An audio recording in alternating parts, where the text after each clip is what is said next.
মাননীয় স্পিকার, আপনি কিন্তু ওই যে মহসিন হলের ভাইদেরকে কিন্তু আপনি সময় দিয়েছেন বাড়ি। আমি কিন্তু মহসিন হল থেকে কাছেই জসীমউদ্দিন হলের ছাত্র, তো আমি কিন্তু দূরে নয়, দৌড়াই কিন্তু মহসিন হল থেকে জসীমউদ্দিন হল দূরে যাওয়া যায়।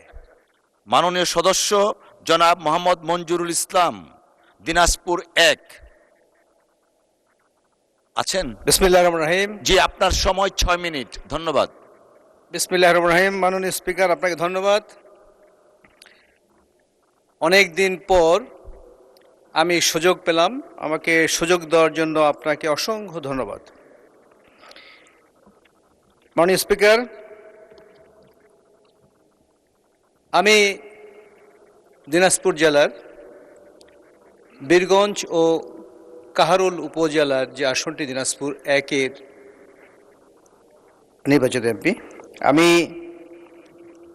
একটি অবহেলিত এলাকাকে রিপ্রেজেন্ট করছি এখানে।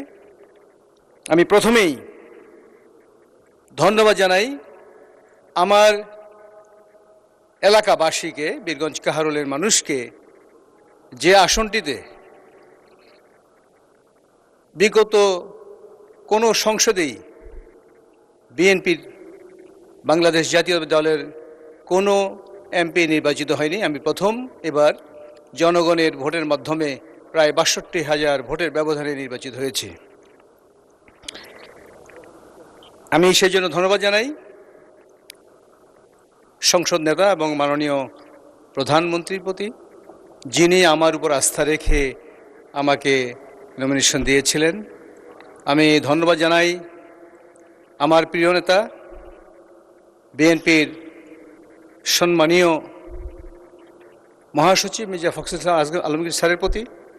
আমি ধন্যবাদ জানাই রংপুর বিভাগীয় সাংগঠনিক সম্পাদক জনাব অধ্যক্ষ আসাদুল হাবিব দুলু মহোদয়ের প্রতি।